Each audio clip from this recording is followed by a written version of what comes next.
I'm going to do something a little bit different today, and I'm literally taking you on a road trip through rural Texas.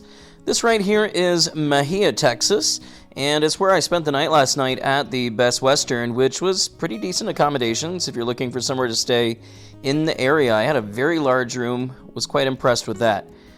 Mexia goes all the way back to 1870, which is when it was founded, and it was named after a Mexican general and politician by the name of Jose Antonio Mexia, and he was eventually captured by Santa Anna's forces and killed by firing squad in 1839.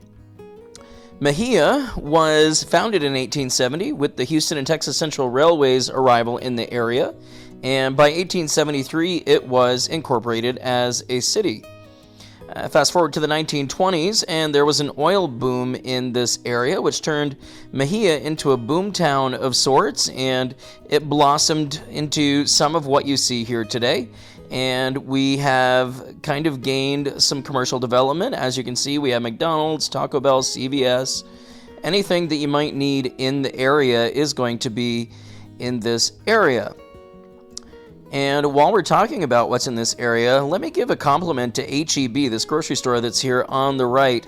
As I go through and tour America, I stop in a lot of grocery stores for snacks and things, and I gotta say that H-E-B has it going on. That's a great little chain of grocery stores here in Texas.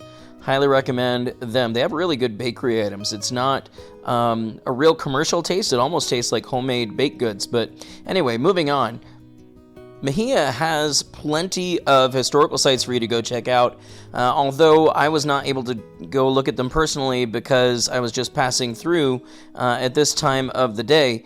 But Mexia does have some sites going back all the way to the Civil War, including the Confederate Reunion Ground State Historic Site, which has a dance pavilion that dates back a long time, and a couple other things. I believe there's a cannon there that came off a warship, but it was a place that was designed to be a meeting place for Confederate veterans and their families. And also, not far away is Lake Mexia, and just by Lake Mexia is the Fort Parker State Park, which has some recreations of the old fort that was there, and again, some things you can check out there at that site.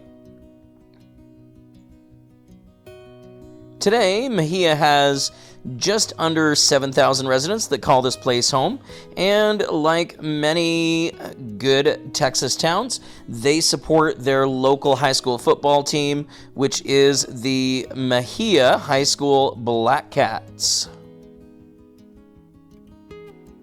Throughout the year, Mexia hosts many different community events, including the Mexia Rodeo, which seems to be a pretty big deal here, as well as Juneteenth celebrations. Mexia is known for its Juneteenth celebrations with parades and all sorts of community events surrounding that event as well. We're going to take a left here onto the Martin Luther King Jr. Highway and start heading south. And just so you don't get too bored as we go in this drive today, I'm going to fast forward a little bit until we get to our next point of interest.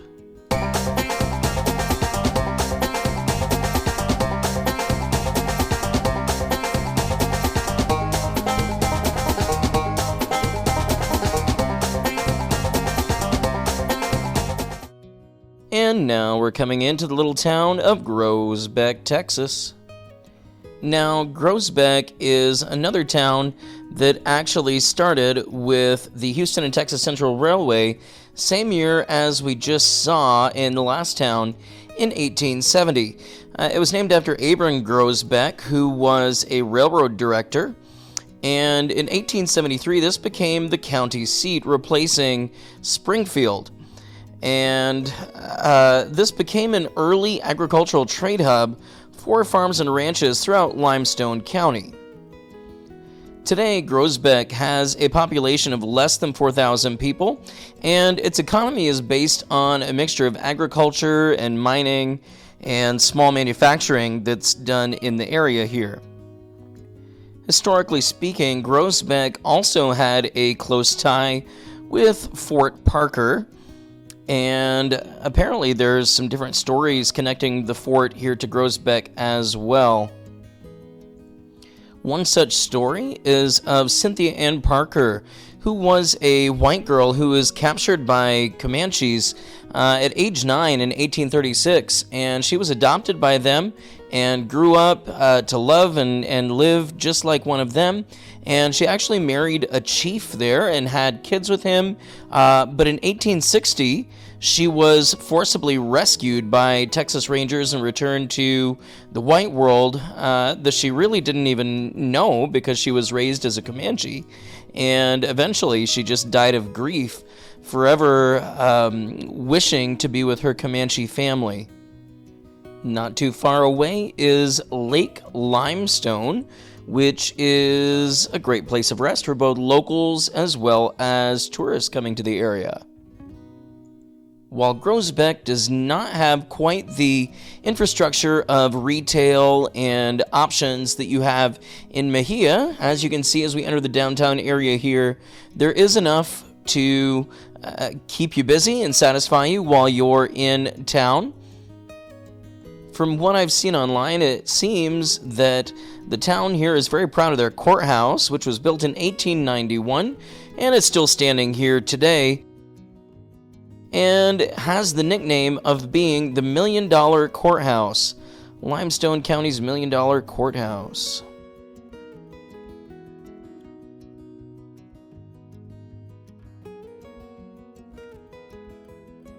And as we're almost through the town, on the right side coming up here, we've got kind of a complex of the city's schools.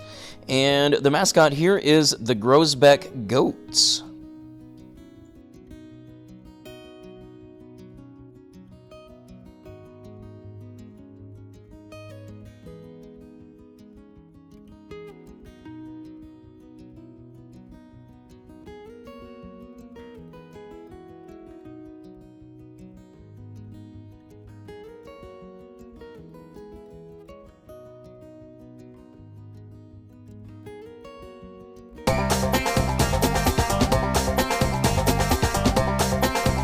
We're going to take a right-hand turn here and go down County Road 147 for a ways.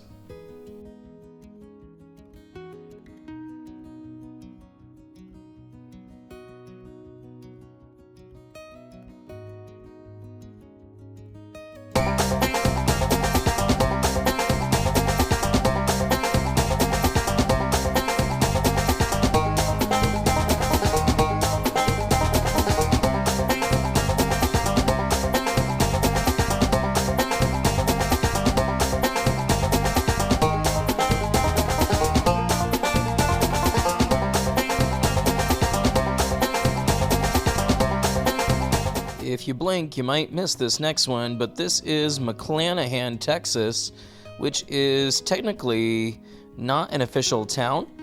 However, it did have a peak population all the way back in 1890 of 150 people, although that has dipped way down today. Back in that day, there were 2 general stores and a Baptist church here. But when the railroad left town in 1967, this community declined quite a bit, and today there's just a handful of residences in this area. However, it is still surviving somehow. It's just outside of the city of Marlin, which we will see in just a minute.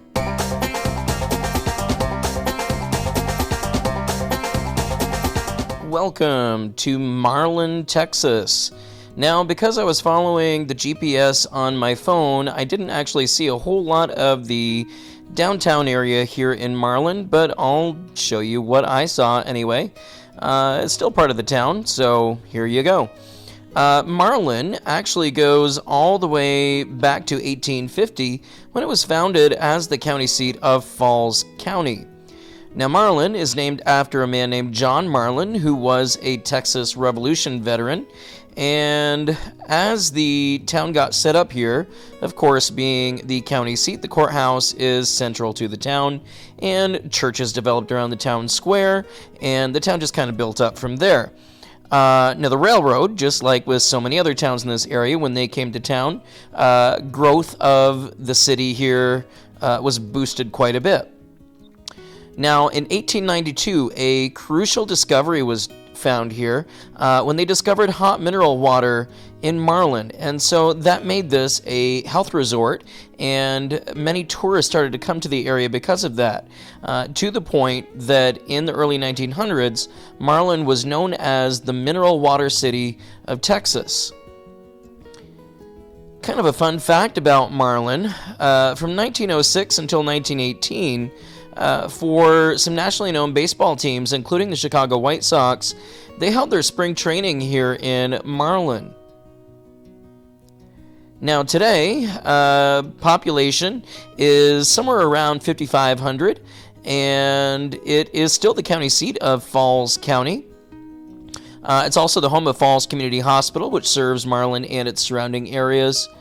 Not a very wealthy area. The household income here is only around $27,000 a year, pretty low when compared to both state and national averages. Today, the mineral water legacy is still promoted through some tourism branding in the area, and actually, this is considered part of the Waco metropolitan area. So even though it's its own city here, it is kind of an outlier, if you will, of Waco, a bedroom community for Waco. When oil was discovered nearby, there was some wealth here in Marlin. However, that would not last forever. As I mentioned, today's economic situation here is not necessarily the best. However, there is still a very nice community here from what I can see, and plenty of connectivity and retail options in the area. So I would say, all in all, Marlin is doing okay for itself here. And just to keep our trend going, to tell you the local mascots here, Marlin High School, their mascot is the Bulldogs.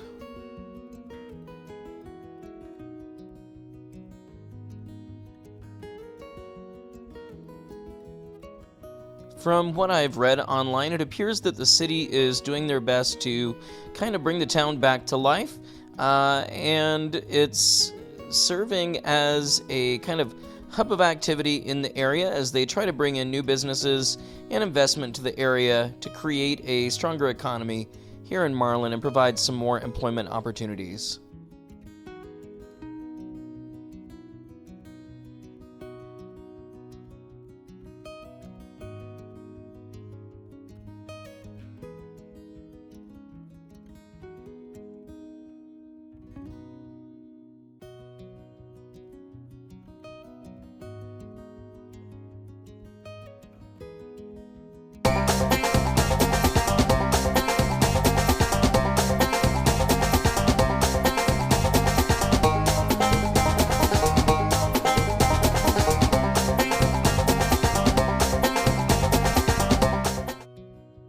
We are now slowly making our way into the small city of Lott, Texas. And just like so many of the other places that we have visited already today, Lott was founded with the railroad. A different railroad, though. In 1889, the Texas Townsite Company purchased land here to establish a town. And in 1890, with the arrival of the San Antonio and Aransas Pass Railway, this town was born. And it was named after Uriah Lott, who was the president of the railroad.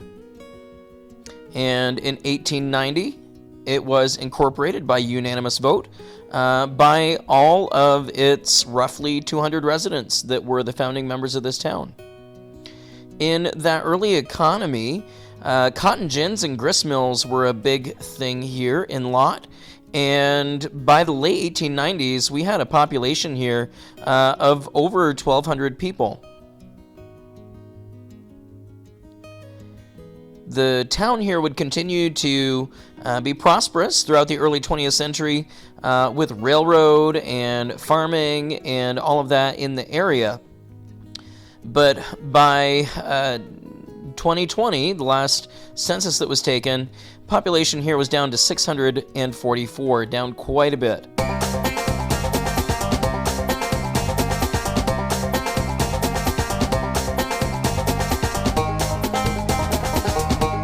This is Westphalia, Texas, and Westphalia is named for the Westphalia province in Germany, which is where most of the early residents of this community were from. And being from Germany, a lot of them were German Catholics, and so they built a church, which was called the Church of the Visitation. And the Church of the Visitation was a massive part of this little community until it burned not that long ago, actually, in July of 2019 from an unknown source. However, previous to that, the Church of the Visitation was the largest wooden church west of the Mississippi. Now, the church was rebuilt since it burned. However, it is considered a devastating loss to this community not to have that original structure in the town anymore. In fact, that original structure had a Texas historical plaque that was placed in front of it in the 1970s. Westphalia remains an unincorporated community governed under Falls County, and it is considered a rural historic district which attracts visitors interested in Texas German culture.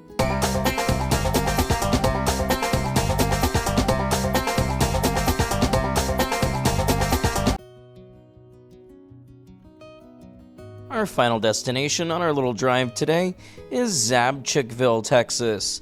And Zabcikville is a Czech-founded town, as Czech immigrants came here in the late 19th century. This was originally called Merrickville, named for the Merrick country store that was here. It was then renamed Zabcikville after the Zabcik family took over that same store. Population peaked here in 1949 with 80 residents. Today, less than 40 residents call this home, but the Czech heritage runs strong here in Zabcikville still, with food especially at Green's Sausage House, one of the biggest things here in town.